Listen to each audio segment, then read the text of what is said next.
क्या आपने मुंबई एयरपोर्ट पर होने वाले इस कोरोना वायरस के स्कैम के बारे में सुना? पूरे देश में कोरोना वायरस हर दिन नए रिकॉर्ड्स तोड़ रहा है। कहीं फिर से लॉकडाउन या कहीं नाइट कर्फ्यूज की बात हो रही है और इसी के साथ साथ हमने 1 लाख केसेस पर डे का आंकड़ा भी क्रॉस कर दी। लेकिन सबसे ज्यादा गुस्सा तो इस स्कैम पर आता है जो मुंबई एयरपोर्ट पर हो रहा है। सिविक वर्कर्स जिनका काम ही लोगों पर नजर रखना होता है, उन्हें क्वारंटीन करना होता है, वही लोग खुद उन्हें रूल्स तोड़ने में मदद कर रहे हैं। इंटरनेशनल ट्रैवलर्स अपने 7 दिन के क्वारंटीन से सिर्फ 10,000 की ब्राइब देकर बच रहे हैं। कुछ ही दिनों पहले मिड डे ने मुंबई इंटरनेशनल एयरपोर्ट का ये स्कैम एक्सपोज किया। Let me tell you what happened. Rules कहते हैं यूरोप, मिडिल ईस्ट और साउथ अफ्रीका, जहाँ कोरोना वायरस रैपिडली म्यूटेट हो रहा है, वहाँ से आने वाले इंटरनेशनल ट्रैवलर्स को 7 दिनों के लिए कंपल्सरी क्वारंटीन करना जरूरी है ताकि कोविड को कंट्रोल होने में हेल्प हो।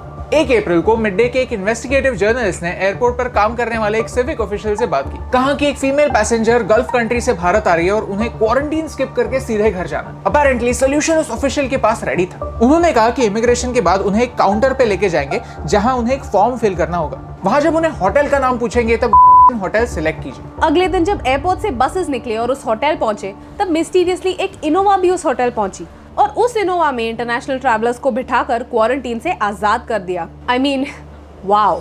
इस फोटो में आप देख सकते हैं कि कैसे एक म्युनिसिपल कॉर्पोरेशन का ऑफिशियल जिसका काम है लोगों को क्वारंटीन करना, वो कैसे एक पैसेंजर को रिक्शा में बिठा रहा है। हम ऐसी न्यूज पढ़ते हैं और फिर सेकेंड वेव के रीजंस क्लियर होने लगते हैं। हमने कोविड को सीरियसली लेना बंद कर दिया। जहां 7 दिन का मैंडेटरी क्वारंटीन एक सोल्यूशन होना चाहिए, वहां उसी से एक स्कैम बन रहा है। ये जानने के बाद ये रिकॉर्ड नंबर्स उतने सरप्राइजिंग नहीं लगते। ये किसी एक स्टेट की बात नहीं, पूरे देश की बात। दिल्ली में नाइट कर्फ्यू शुरू होने जा रहा है। इनकन्वीनियंस सबको होने वाली है, लेकिन वहाँ के मार्केट्स में देखेंगे तो लोग मास्क भी नहीं पहनते और उनका एक्सक्यूज क्या है?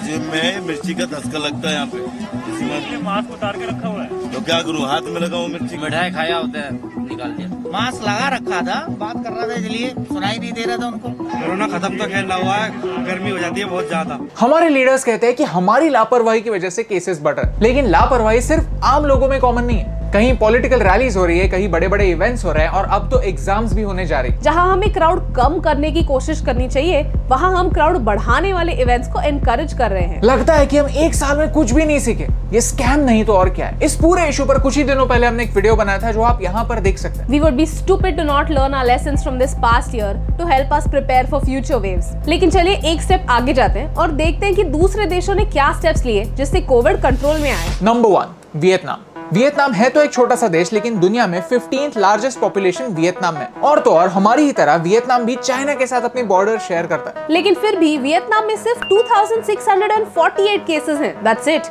रीजन है ओवर रिएक्शन। लोकल्स ने खुद मास्क ना पहनने वाले लोगों को रिपोर्ट करना शुरू किया और ऑफिशियल्स ने उन्हें पनिश करना भी। 2003 में वियतनाम में सार्स आउटब्रेक हुआ था। उसके बाद लोगों ने और गवर्नमेंट ने हेल्थ को सीरियसली लेना शुरू किया। पूरे बजट के 9% हेल्थ केयर पर खर्च होता है। ये आंकड़ा भारत में सिर्फ 1.3% ही है। वियतनाम में सोशल मीडिया का इस्तेमाल लोगों तक सही इंफॉर्मेशन पहुंचाने के लिए हुआ और वो भी एक ऐसी भाषा में जो लोगों को समझे। एक डांस चैलेंज के थ्रू सारे प्रिकॉशनरी मेजर्स लोगों तक पहुंचाए गए। हाथ कैसे धोने हैं, मास्क पहनना और सोशल डिस्टेंसिंग क्यों जरूरी है। नमस्कार। हमारा देश और पूरा विश्व आज कोविड-19 की चुनौती का सामना कर रहा है। कोविड-19 अभी खत्म नहीं हुआ है। ऐसे में हमारा फर्ज है कि हम सतर्क रहें।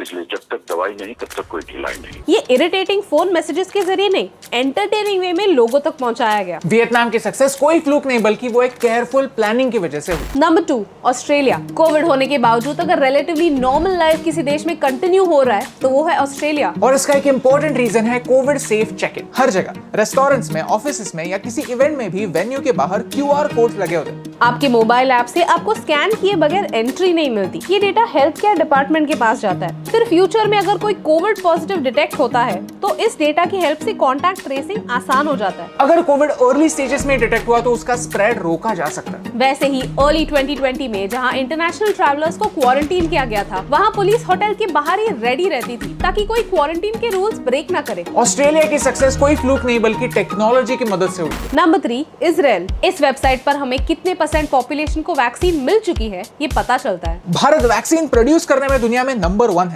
फिर भी हमारे पॉपुलेशन की वजह से आज तक सिर्फ 6% लोगों को ही वैक्सीन दे पाया।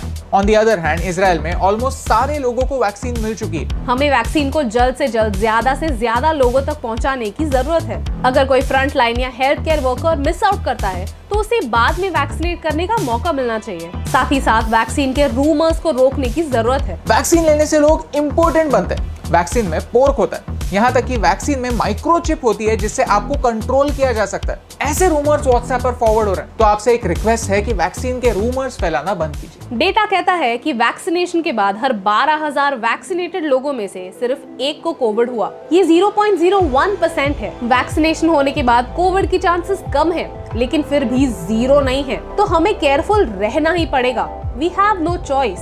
अगर आपको इस वीडियो से वैल्यू मिली तो इसे अपने दोस्तों के साथ शेयर कीजिए। हमें ये समझने की जरूरत है कि सेकेंड वेव पहले से ज्यादा डेंजरस हो सकता है, क्योंकि जब मास्क पहनने के लिए कहा जाता है तब हम मास्क ना पहनने के एक्सक्यूजेस ढूंढते हैं। जो क्वारंटीन के नियम हमें सुरक्षित रखने के लिए है वो हम ही तोड़ रहे हैं। और पॉलिटिशियंस जिन्हें अपने कामों से सोशल डिस्टेंसिंग के एग्जाम्पल सेट करने चाहिए, वो खुद ही बड़ी बड़ी रैलीज निकाल रहे हैं। ये सॉल्यूशंस के नाम पर जो स्कैम हो रहा है वो जब तक नहीं रुकते तब तक कोरोना वायरस हमारी लाइफ का एक हिस्सा रहने वाला है। लेकिन इस प्रॉब्लम को एक परमानेंट प्रॉब्लम बनने से रोकने से मुझे फर्क पड़ता है। हे टीम, हम हमेशा सोचते थे कि मीडिया भारत के बारे में इतनी नेगेटिव क्यों, तो हमने एक पॉजिटिव सोल्यूशन बेस्ड अप्रोच अपनाया। अगर आपको ये वीडियो अच्छा लगा तो लाइक बटन प्रेस कीजिए। अगर आप यहाँ पर नए हैं तो यहाँ पर क्लिक करके सब्सक्राइब कीजिए और नए वीडियोस के अपडेट्स मिलने के लिए बेल आइकन को प्रेस कीजिए। और ऐसे ही और पॉजिटिव वीडियोस देखने के लिए यहाँ पर क्लिक कीजिए, क्योंकि आपके सपोर्ट से मुझे फर्क पड़ता है।